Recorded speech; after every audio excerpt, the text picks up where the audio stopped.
کاشف کو پالنے میں لٹا کر اور آنسو پوچھ کر اٹھی ہی تھی کہ دروازے پہ دستک ہوئی۔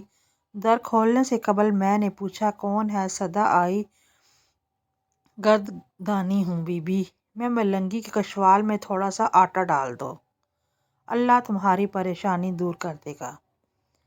میں اس وقت بڑی دکھیاری ہو رہی تھی، دل میں تو بس ایک ہی مراد تھی کہ میرا بیٹا صحت مند ہو جائے۔ میں نے در کھولا اور اس فقیرنی کے کٹورے کو آٹے سے بھر دیا۔ اس نے میرا اترا ہوا چہرہ دیکھا تو بولی، کیا تم کو کوئی بڑی پریشانی ہے؟ مجھے بتاؤ، تیری بامرادی کے لیے خاص دعا کروں گی۔ میں نے اسے بتایا کہ میرا بیٹا بیمار ہے، دعا کرو کہ وہ ٹھیک ہو جائے۔ کیا علاج کرایا ہے؟ ہاں، کئی ڈاکٹروں کو دکھایا ہے مگر کوئی دوا اثر نہیں کرتی۔ ذرا ایک جھلک تم مجھے اپنے بچے کو دکھا دو۔ سامنے جھولے میں کاشف لیٹا تھا۔ اس نے میرے بچے کے چہرے کو غور سے دیکھا، پھر کہنے لگی، یہ ایک ایسی بیماری ہوتی ہے جو 1000 میں سے کسی ایک بچے کو ہوتی ہے۔ اس کا کان چھدوا کر بالی ڈالو اور میرے پاس ایک دوا ہے، ذرا سی، بس تنکے پہ رکھ کر دن میں ایک بار اپنے دودھ میں حل کر کے پلا دیا کرو۔ 7 دن میں تمہارا بچہ ٹھیک ہو جائے گا، مگر یاد رکھنا بس اتنی ہی تھوڑی لینی ہے جو مقدار میں نے بتائی ہے، اس سے زیادہ ہرگز مت دینا۔ میں 7ویں روز آؤں گی، تمہارا بچہ بھلا چنگا ہو جائے گا۔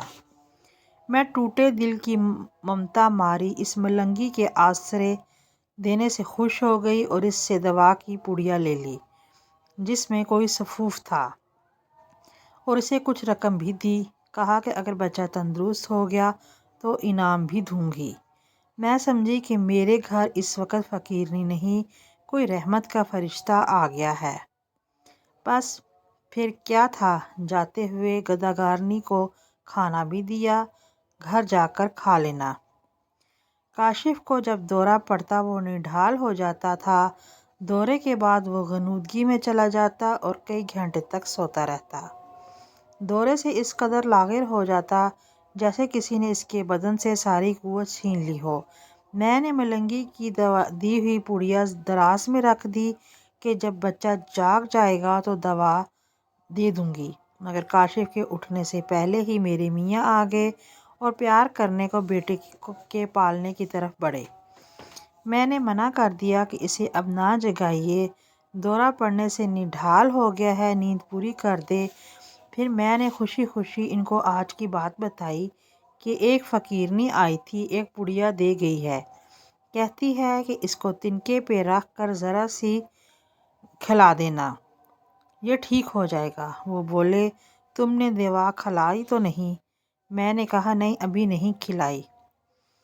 وہ کہنے لگے، ایسی جلی ملنگیاں بہت پھرتی ہیں تم عورتوں کو بیوقوف بنانے کو، ادھر لاؤ وہ پڑیا میں دیکھوں تو۔ میں نے ان کو پڑیا دراز سے نکال کر دے دی۔ انہوں نے اسے کھول کر دیکھا تو ہنسنے لگے اور بولے، یہ تو راکھ ہے چولہے کی۔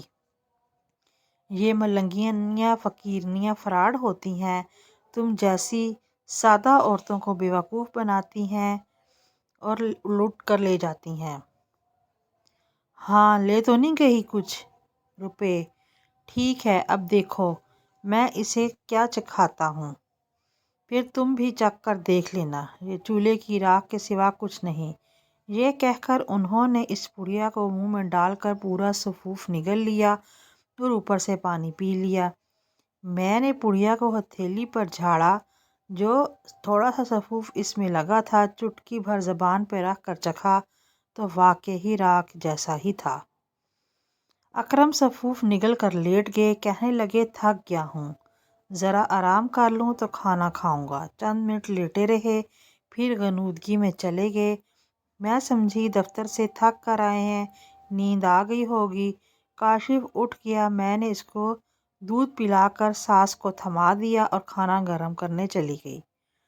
کھانا لگایا اور میاں جی کے پاس گئی، انہیں آواز دی کہ اکرم اٹھ جائیے، کھانا کھا لیں۔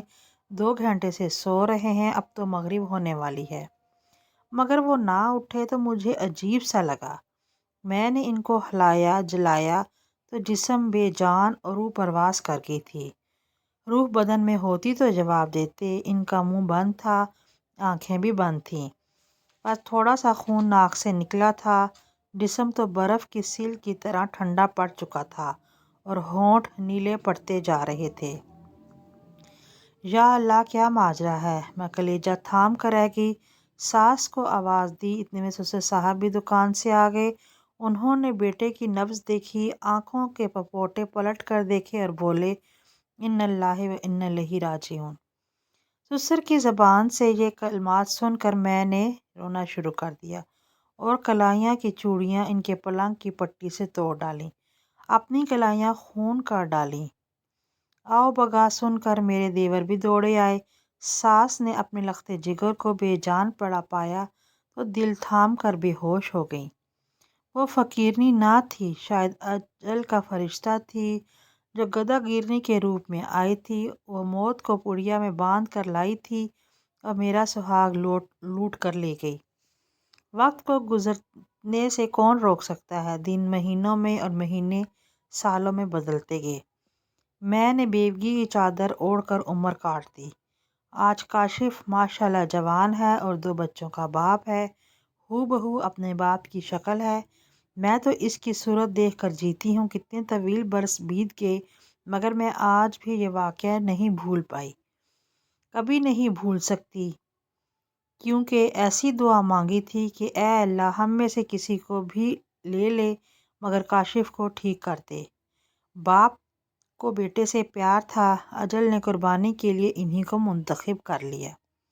وہ بیٹے پر قربان ہو گئے۔ کہتے ہیں کہ موت کا کوئی بدلہ نہیں دے سکتا، مگر وہ تو بیٹے کی زندگی کا بدلہ بن کر چلے گئے۔ حیرت کی بات یہ ہے کہ جس دن میرے میاں فوت ہوئے، اس دن کے بعد سے کبھی پھر کاشف کو دورہ نہیں پڑا۔